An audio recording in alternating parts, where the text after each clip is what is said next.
Good evening, viewers and listeners of Concerned Citizens Media. Thank you again for joining me. Here are the news from Concerned Citizens Media for January 17, 2021. As you might know, today is the Martin Luther King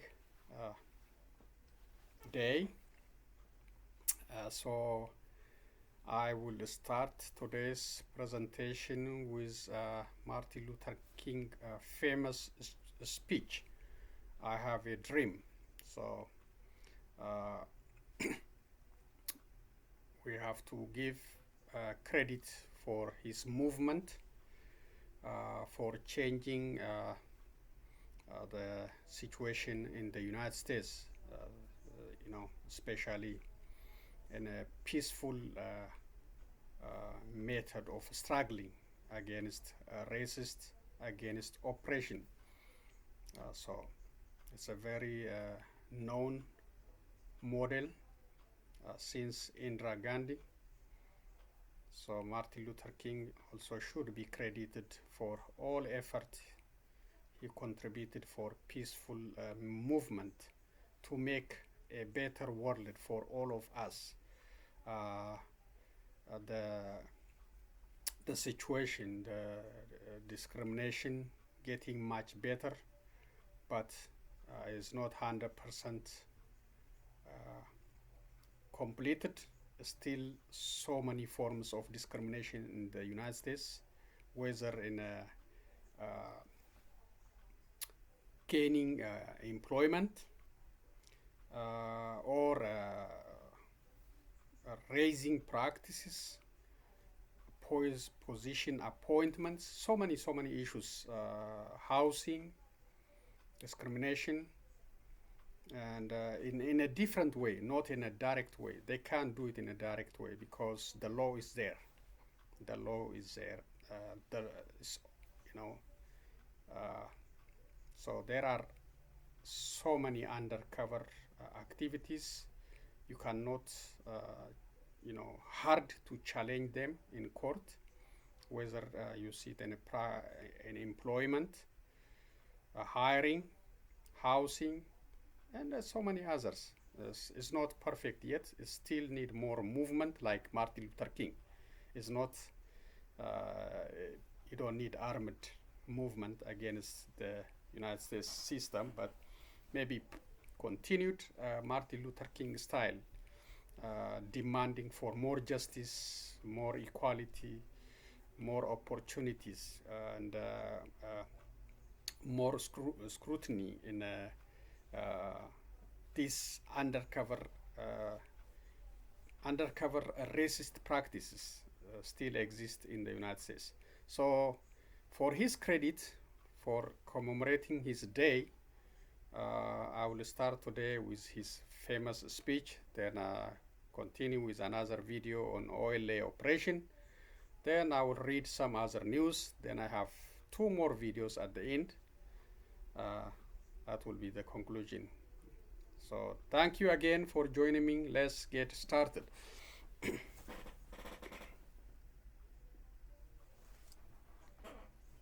Come on.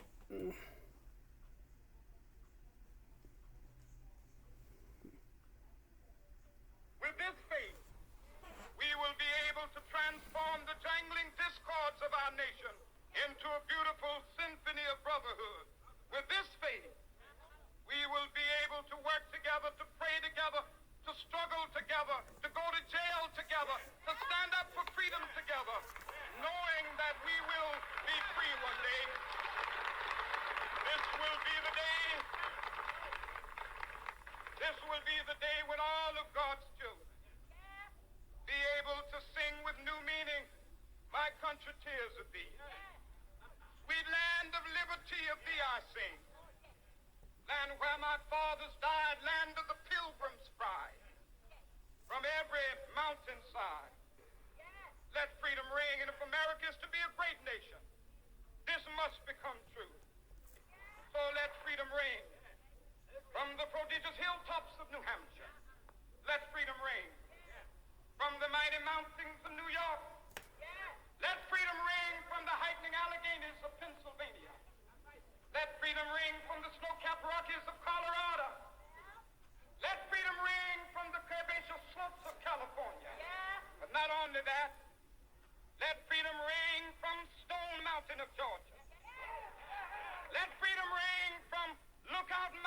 Tennessee. Let freedom ring from every hill and molehill of Mississippi, from every mountainside. Let freedom ring, and when this happens, when we allow freedom ring, when we let it ring from every village and every hamlet, from every state and every city, we will be able to speed up that day when all of God's children, black men and white men, Jews and Gentiles, Protestants and Catholics, will be able to join hands and sing in the words of the old Negro spiritual, free at last, thank God Almighty, we are free at last.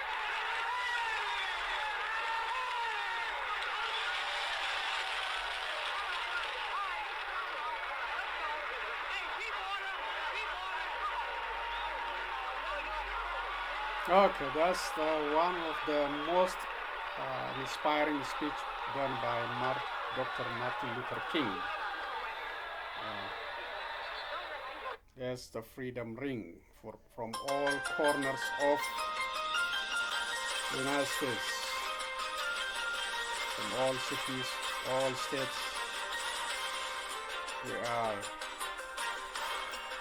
We are all God's children.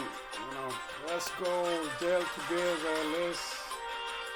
It's really inspiring. That is a real fight for freedom, justice, equality. News, Finfine News Network, and I am your host, Sibel. First up in news on the Oromo Liberation Army. The OLA, located in Makaharaway in the Mandi district in western Walaga zone, ambushed Prosperity Party forces traveling in one single military truck, as well as 2 3F trucks today, killing all on board. The OLA in the Southern Zone Oda Adola Brigade also reported ambushing enemy troops in Soduraba that were patrolling in 14 cars, killing 7 and injuring 8 on January 11th. In its continued operation, the Odadola Brigade reported attacking enemy troops in a third ambush, killing over 9 and injuring an unidentified number of Prosperity Party forces around the town of Wadara. In a search operation it conducted on the road between Negele and Finfine on January 12th, the OLA captured Prosperity Party Security and Communication Officer Niguse Wako Genale around the Wato area of Gorodola district.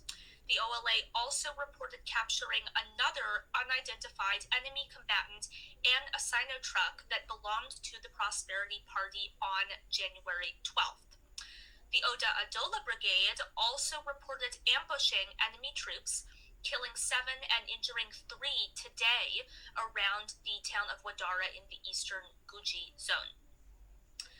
In news on Oromia, a new report out from the Addis Standard describes the severe conditions of drought and food shortage currently being experienced in multiple areas of the Borana and East Bale zones, as well as the Fentale Wareda in the eastern Showa zone and the East Hararge zone in Hawigudina, Borgadimtu, Gumbi, Bordode, and the Miyeso districts of the western Hararge zone located in eastern Oromia. All of these areas now currently beginning to experience more and more severe water shortages and drought conditions. We'll put up some images obtained by FNN News here. So according to residents of some of these waredas that were interviewed for this Addis Standard piece, many said that the drought is taking a very severe toll on both the farming season and also on people who raise cattle in the area. According to these residents, the situation has also been aggravated by some border disputes with the nearby Minjar Shenkora Wareda, which is over the border in the Amhara region. I'll read out a quote now. This is from Gadisa Barcho, who is the head of the Fantale Wareda's Disaster Management Bureau. He says, as quoted by the Addis Standard, All the 18 kebeles are experiencing drought, except for some that have the Awash River irrigation project running through. The drought is not severe now relative to other areas, but it is getting worse.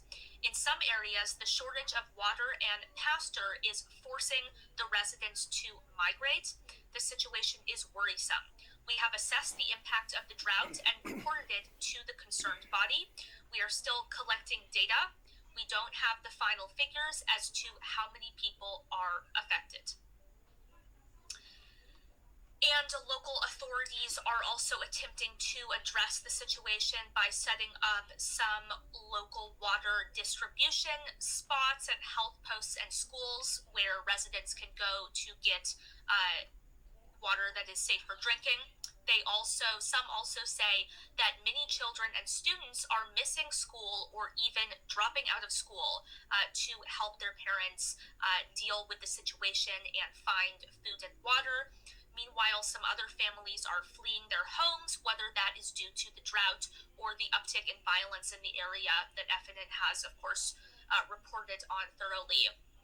And this situation is also worsened by inflation, as the price of cattle is rapidly dropping while food prices continue to go up and up. Here's another quote from that article from a resident of the Mayumuluke Wareda located in the East Hararge zone. People with low income are affected the most. We hear people saying support will come, but we have not seen any yet. Everyone is in need. We need larger support to survive this drought. Schools and health posts are on the verge of closing due to the water shortage. This is the worst drought I have ever seen in my life. So again, this is, of course, a continuation of a situation that FNN has reported on in the past, these rapidly worsening conditions of drought, especially now as the situation develops for people living in the western and eastern Hararge zones. In other news on the OLA, a new press release out from the OLA claims for the second time that Eritrean troops have entered West Walega, Kelem Walega, and other areas in the neighboring Benishangul Gumuz state to support Oromia state forces. We'll put that press release up here on the screen from the OLA/OLF. So here, reading from the press release, it states that having failed to retake areas liberated by the Oromo Liberation Army in Western Oromia, the ruling regime has redeployed Eritrean troops into West Walega, Kelem Walega, and areas in the neighboring Benishangul Gumuz state. And stating here that Oromia state forces and members of the Eritrean Defense Force comprise the majority of regime-affiliated troops in Western Oromia. Also, the statement says that airstrikes have continued in the region perpetrated by government forces. Eritrean forces first entered Oromia around April of last year, and shortly after their entrance into the region, reports began to emerge of extrajudicial killings as well as human rights abuses perpetrated against Oromo civilians by those Eritrean troops. In May of last year, the OLF put out its first press release addressing the subject of these Eritrean troops who have entered the area. We'll put that one up also here. Okay, that one is already reported last time, and this is now Eritrean forces entering redeployment in the Oromia region for the second time. I also reported on this one last time.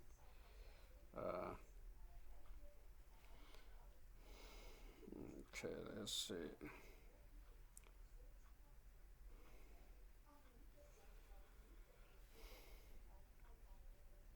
Baseball is America's pastime.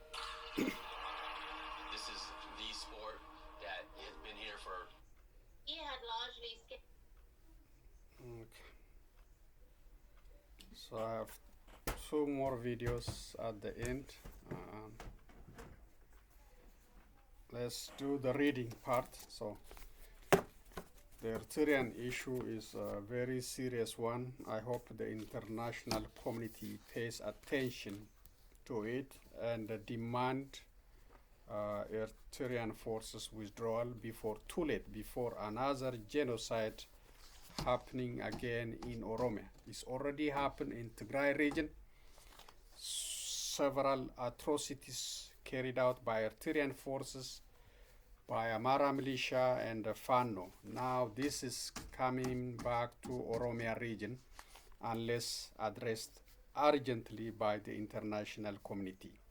Not by Ethiopian government, but by the international community. The first one for today is Fano forces will not be disarmed, the Amara state said.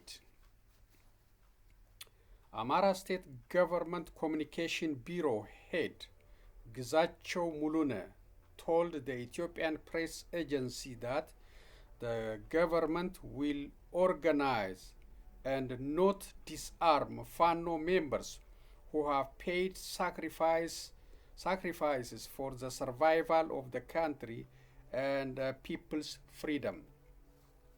Gizacho Mulune said that in the history of the Amara people, the Fano protect the Amara from the enemy and humiliation, as well as pay sacrifice for the Amara people to benefit from development and political areas. Therefore, the government will further organize the Fano and will not disarm them. The Fano are armed group of thousands of young men and women in Amara regional state who are not a part of the regular structure in both the federal and state security apparatus, but have been on the side of the federal and regional forces in the ongoing armed conflict with the Tigrayan forces. Gizacho said that the Fano have made great strides in thwarting the military attack by the Tigrayan forces in Amara regional state and have paid the price with their lives. The government recognizes and rewards those individuals and has no reason to disarm them, he said, further explaining that the government's intention was not to disarm the Fano, but to help those who sustained hurt while fighting for their country in a manner accorded to other security forces. His statement came in the wake of a widely circulated document allegedly prepared by the federal government detailing post-war security challenges facing different regional states, including Amara region. The document discussed the challenges of privatization of arms among civilians and irregular armed groups, especially the Fano. Authorities in Amara region have since distanced the region from the document. Gizacho further said that in addition to repelling enemy forces, Fano is an armed group that, in the event of a disaster in the region, will coordinate with other government security forces in the same manner as any other security forces to mitigate disasters. In times of peace, those who are farmers will farm, those who come from business backgrounds will return to do normal business, he said, adding, all times of peace, most of the Fano members are at work. In the event that there are Fano members without jobs, the government will create ways in which they will be made to engage in works. Fano respects law and order and pays sacrifices for the benefit of the people of Amara, according to Gzacho. The regional government would enforce the rule of law in accordance with the laws in the region. If there are unruly forces involved in looting and other acts of violence, they will be held to account, Gzacho said, and assured that Fano is not a force beyond the control of the government and will be judged under the government like any other community. Anyone who deviates from this should not be called by the name of Fano, the state media quoted Gzacho as saying. However, he indicated that the regional government, starting from its political leadership, has interested to organize in an orderly manner the use of force and what to do in the event of something happening involving arms.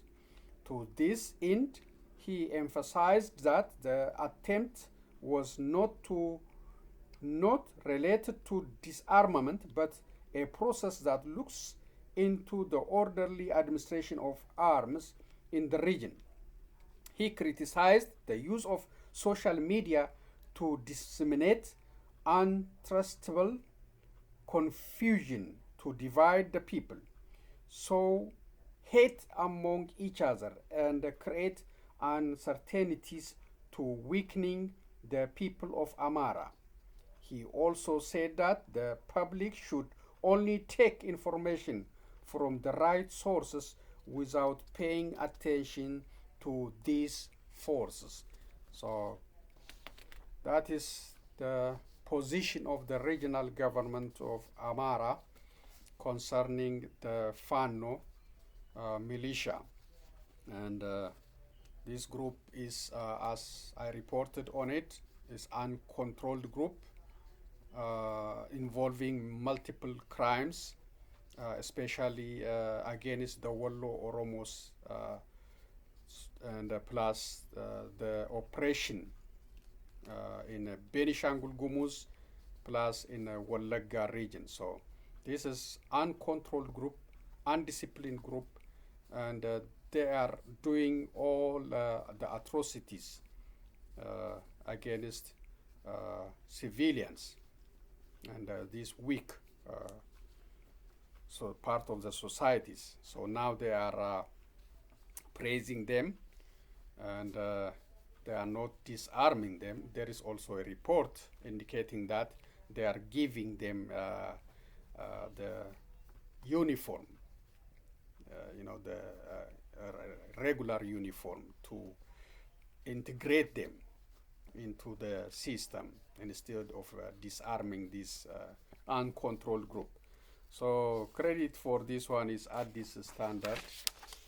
So we'll see, we'll follow, but they are out of control. I have been reporting on this, and some other medias also reporting on them, and crossing the border into Benishangul region, Oromia region, and they are also impacting heavily those who are living under the Amara control, the Wallo Oromos, and without justice, doing all massacre, mass killing, and mass detention, because those Wallo Oromos are without help. The federal government is not protecting them, and the Amara regional government is not protecting them. Okay, World Health Organization, WHO, vows to keep demanding aid access to Tigray. The World Health Organization has vowed to continue demanding aid access to Ethiopia's war-ravaged Tigray region, despite a complaint against its Ethiopian chief. Ethiopian government said on Friday it had asked the UN Health Agency to investigate WHO Director General Tedros Adhanom Ghebreyesus a former Ethiopian Health and Foreign Affairs Minister, for harmful misinformation and misconduct.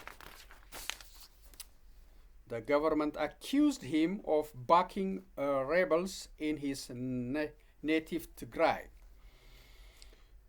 The WHO said on Sunday it was aware that the Ethiopian Ministry of Foreign Affairs has dispatched a note verbal, but it said the WHO would continue to ask the Ethiopian government to allow access to deliver humanitarian supplies and services to the 7 million people in Tigray, Ethiopia, living under de facto blockade, according to the United Nations, for more than a year. Ethiopia filed its complaint after Mr. Tedros, the highest profile Tigrayan abroad, last week described conditions in the region as hell and said the government was preventing medicines and other life-saving aid from reaching locals. The Ethiopian government said his comments threatened the WHO's integrity and demanded Mr. Tedros be investigated for misconduct and breach of his professional and legal responsibility. It accused Mr. Tedros of supporting the Tigray People Liberation Front, TPLF, the federal government's adversary in the 14-month war in the country's north.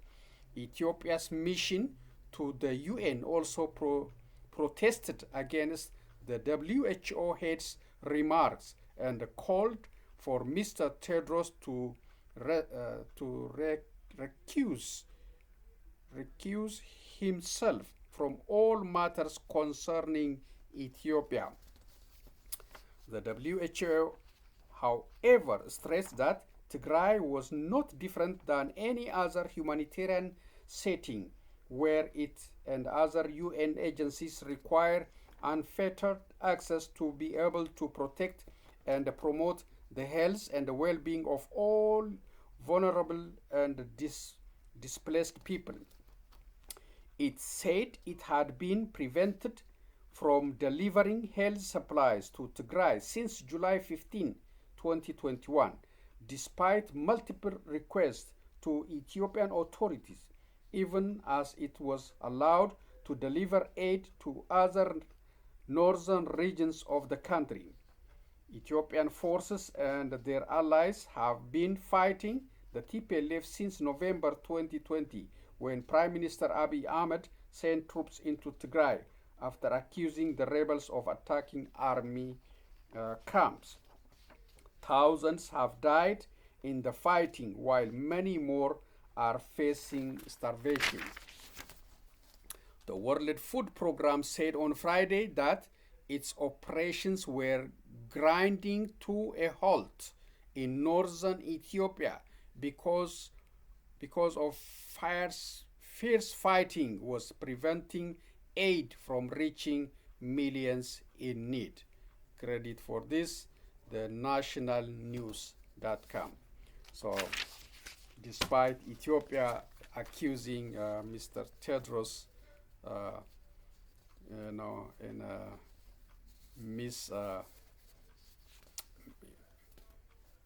in illegal act against the United States and blaming him for speaking up. He's speaking up on behalf of the WHO, not on the behalf of the Tigrayans, as Ethiopia claims. And according to this report, they are allowing aid to reach the other northern part of Ethiopia, but not the Tigrayan region.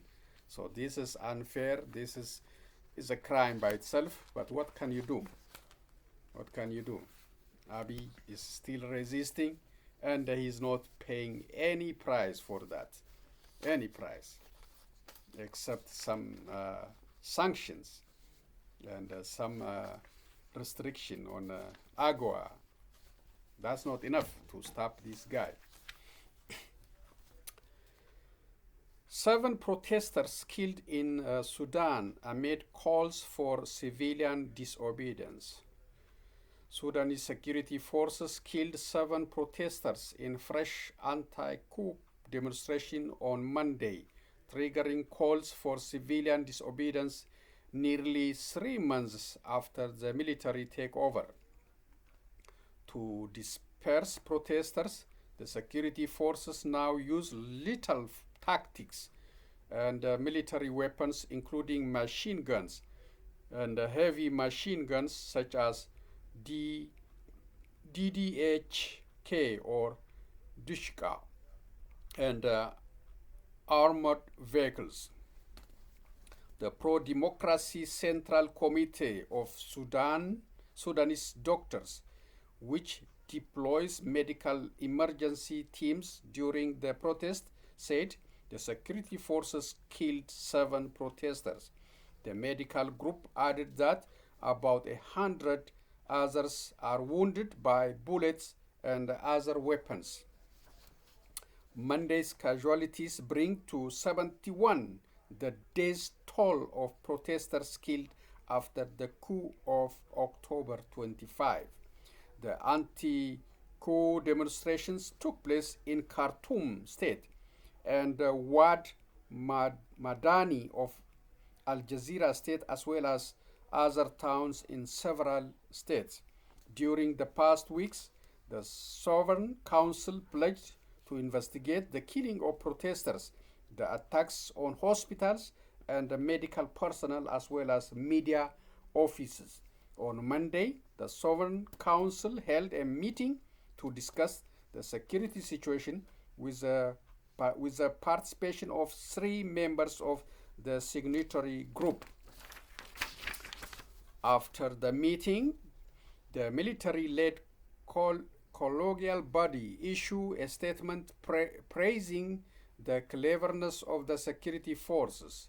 The council added they showed restraint and dealt wisely with protesters to ensure the protection of civilians. The council further regretted the chaos and violence by protesters which violate the right to peaceful demonstration, further stressed the statement. The use of excessive violence against protesters raised condemnation by trade union and professional groups from different sectors. For its part, the Forces for Freedom and Change FFC called for a 2-day general strike in response to the bloody crackdown on protesters on Tuesday and Wednesday. Let this period of civilian disobedience be a period of gathering, uniting, and preparing our revolutionary forces to fight the decisive battle to overthrow the coup authority, reads the statement. In a statement, the Resistance Committee in Khartoum State called on its groups to completely close Khartoum and erect barricades everywhere.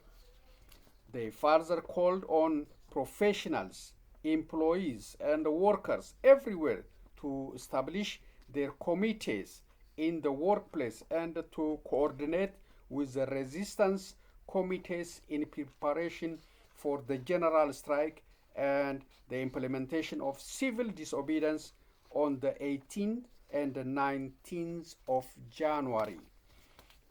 So that's a challenge on the Sudanese movement. Credit for this one, Sudan Tribune.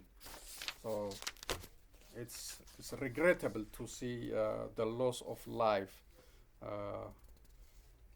They are very, determined for the restoration of democracy, freedom, justice in Sudan, for restoration of civilian leadership.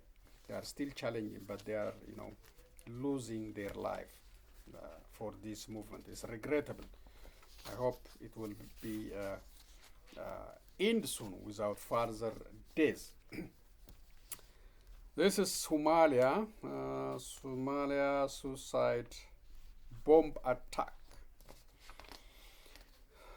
Somalia government spokesperson wounded in a suicide bomb attack. Mogadishu. Somalia's government spokesperson was wounded on Sunday in an explosion at a road junction set off by a suicide bomber in the capital Mogadishu, police and the national news agency said. The Al-Qaeda-linked Islamic militant group Al-Shabaab, in comments on its Anadolu's radio station, claimed responsibility for the attack on Muhammad Ibrahim Mualimu, who was rushed to hospital and reported to be in a stable condition. At the scene of the blast, the remains of the suicide bomber were scattered on the ground close to Mualimu's four-wheel drive vehicle with its back window blown off. Prime Minister Mohamed Hussein Roble, in whose office Mualimu works, called the bombing an odious terrorist attack in a statement on Twitter. Nasra Bashir Ali, state media special correspondent in Roble's office, tweeted that the bomber targeted Mualimu as he was passing in his vehicle and that his injuries were not life-threatening. Al-Shabaab frequently carries out gun and bomb attacks on Somalia security and government targets, but also on civilians. It aims to topple the UN-backed central government and impose its own harsh interpretation of Islamic law. It also carries out attacks on African Union peacekeeping troops. Credit for this one, Reuters. So, Somalia is still very challenging place, and Al-Shabaab is there for a long time, and these attacks are not over. The issue is not settled. Sometimes it happens every week. Bombing on hotels, offices, and civilian targets. This one from Anthony J. Blinken, Secretary of State, press release about an appointment of Ambassador Lucy Tamlin as charge d'affaires at Embassy Khartoum. Ambassador Lucy Tamlin, a career member of the Senior Foreign Service class of Minister Counselor, will serve as charge d'affaires and interim at our embassy in Khartoum, Sudan, following Brian Shukan's nomination as the U.S. ambassador to the Republic of Benin. Ambassador Tamlin will bring a wealth of experience to the role, having served previously as the director of the Office of the Special Envoy for Sudan and South Sudan, and as U.S. ambassador to the Republic of Benin, and then to the Central African Republic. I am sending Ambassador Tamlin to Khartoum during this critical junction in Sudanese democratic transition with the full confidence of Washington's behind her. Ambassador Tamlin will serve in this role pending the nomination and the confirmation of a U.S. ambassador to Sudan. I would like to express my deep appreciation to Charge Shukan for his exceptional leadership in partnering with Sudanese actors to achieve a democratic transition and to fulfill the aspiration of the Sudanese people for freedom, peace, and justice. This is also from U.S. State Department press release on the Dubai drone attack. The United States strongly condemns the terrorist attacks in Abu Dhabi today, which struck civilian sites including Abu Dhabi's international airport, killing and wounding innocent civilians. We express our condolences to the families of these victims and to the people of the UAE. The Houthis have claimed responsibility for this attack. We reiterate our unwavering commitment to the security of the United Arab Emirates and stand united with our Emirati partners. So that's very strong statement, supportive statement on the behalf of U.S. for the drone attack in United Arab Emirates by Yemeni Houthi rebels. Okay, this is the last one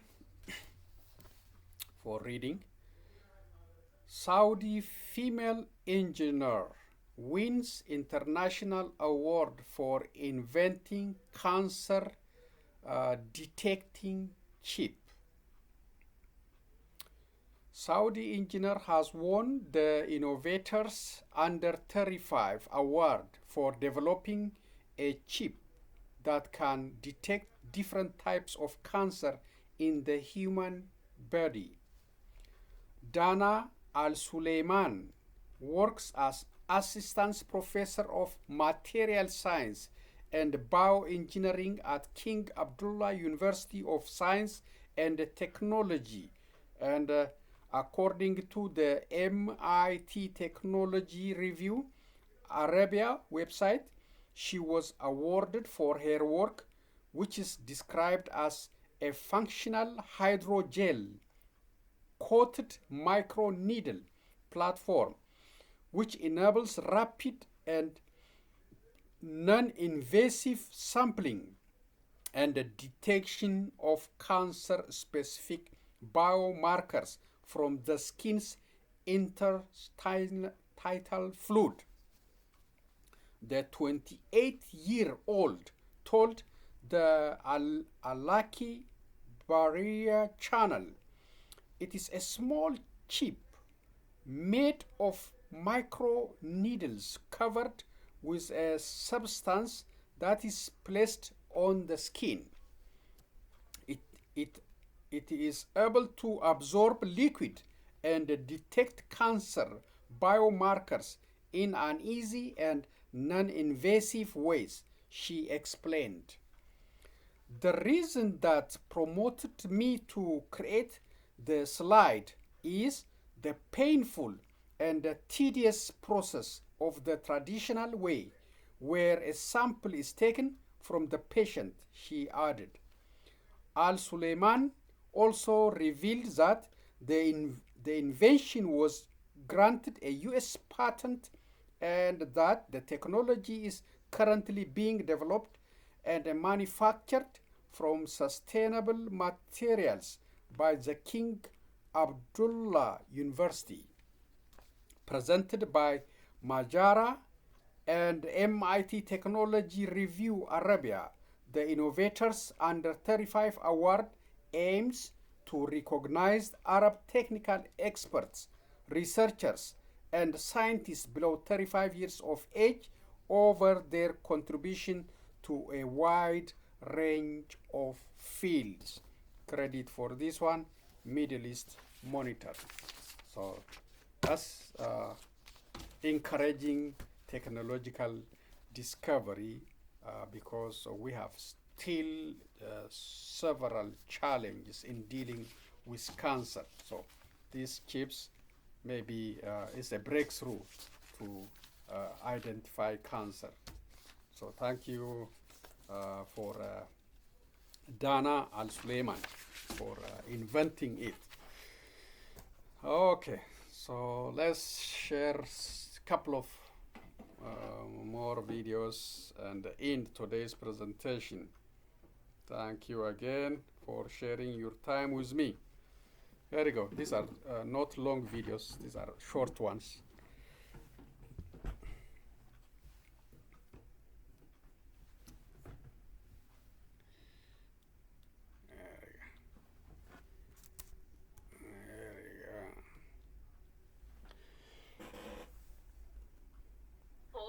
Killed at least 3 people, sparking multiple explosions in the United Arab Emirates' capital. India's ambassador to the UAE, Sanjay Sudhir, says that that 2 Indian nationals have been killed in the attack at the construction site, which had oil tankers, and the embassy is in the process of trying to ascertain the identity of those killed. The attack was claimed by Yemen's Houthi rebels. The Houthis are battling a Saudi-led coalition that includes the UAE in Yemen.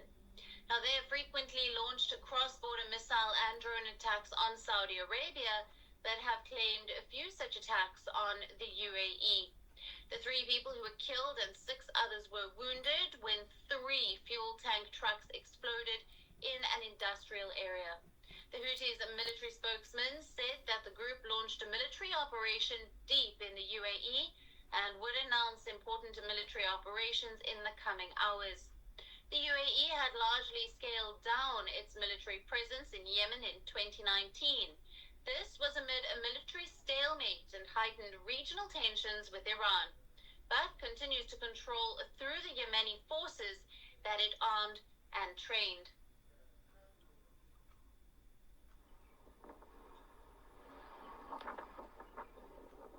Joining us for more on this story, our principal diplomatic correspondent, Sudan Sybil, is with us. Sudan, it has now been confirmed to WION that 2 Indian nationals have been killed in the drone attack near Abu Dhabi airport. What can you tell us about this? Well, yes, it's confirmed that 2 Indians have been killed in the attack, in the suspected drone attack, which the Houthis based in Yemen, the Houthi rebels have claimed responsibility for.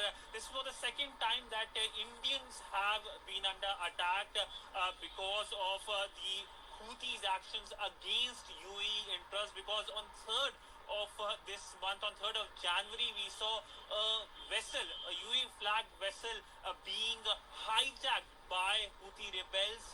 On board the vessel were 11 crew members, out of which 7 were Indians. India has confirmed that. And the matter was not only raised, in fact, the MEA had issued a statement condemning that development, but also the Indian envoy to United Nations had raised the matter at the United Nations Security Council, and UNSC had issued a strongly worded statement condemning the development and calling on Houthis for early release. And now this development has come. We know that the Indian mission in Abu Dhabi has confirmed that 2 Indians are dead and are trying to reach out to the UAE authorities to ascertain the identities of these 2 Indians. But clearly, in the ongoing fight between Saudi Arabia, UAE on the one side, and Houthis based in Yemen on the other side, it is the Indians who have become the collateral damage. Now, Sudan, the Houthis' military spokesman has said that the group launched a military operation deep in the UAE. Can you give us some details of the same? Well, as of now, more details are coming out because this is the first of its kind attack deep into UAE territory at the site, the airport site. We are getting more details, but remember that while the ongoing strife between both sides, between the Houthi rebels based in Yemen and UAE and Saudi Arabia takes place, it is the Indian interests which are being impacted. And remember, in the past, Saudi Arabia came under attack, and that time drones were used in the same pattern as in this attack as well. That time all installations were under attack, and that led to the increase in the prices that time. So clearly, whatever happens in West Asia does not remain in West Asia. It impacts the global economy. Sometimes it impacts the Indian diaspora sometimes, as has been the case this time. Remember, UAE hosts one of the largest populations of Indians outside of India. There are huge number of Indians in UAE, in Abu Dhabi, and in Dubai. And clearly, in this attack, the Indians have come under attack because of what the Houthis have been trying to do, inflict damage on UAE and its key installations. Sudan, thank you very much for keeping us up to date with all the latest details. Now, earlier, Wian spoke to India's ambassador to the UAE, Sanjay Sutir. Listen into what he had to say. Yes, so there has been some explosion at the oil tanks of ADNOC, the Abu Dhabi National Oil Company. And in that incident, 3 persons have died, and of these 2 are Indians. We are just liaising with local authorities to get more details on the identity of Indians. Well, we are in the process of getting more details about who are the 2 Indians who have died in this incident. For us, the top priority at this point in time is to ascertain the identity of the Indians who have died, and also to reach out to their families and provide them whatever assistance is possible. We are now available in your country. Download the app now. Get all the news on the move. Okay, now it's a short one. This is how the Israelis demolish Palestinian houses.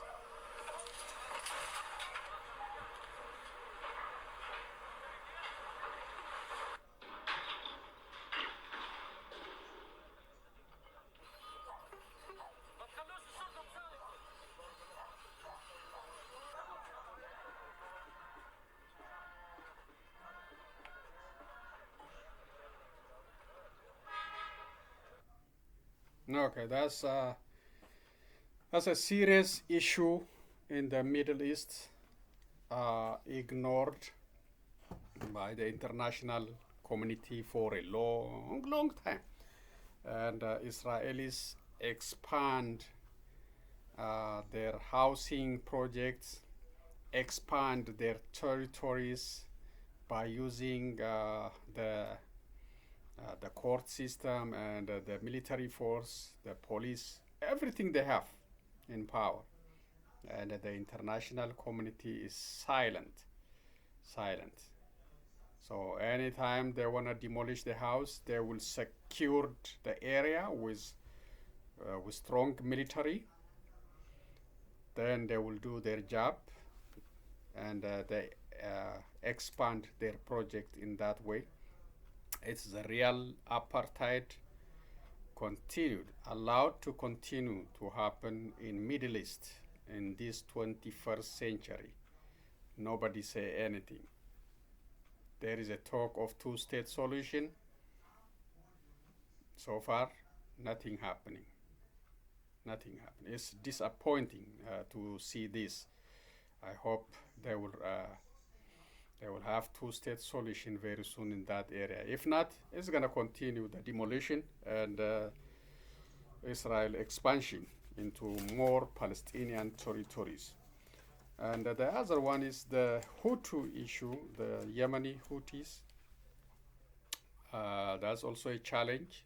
Started, I think, in 2015 by Saudis, intervening in the internal affair of Yemenis and bombing since then.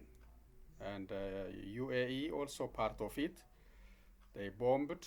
They couldn't resolve the issue. Now the Houthis became stronger. Now they are taking revenge deep into Saudi Arabia and the United Arab Emirates.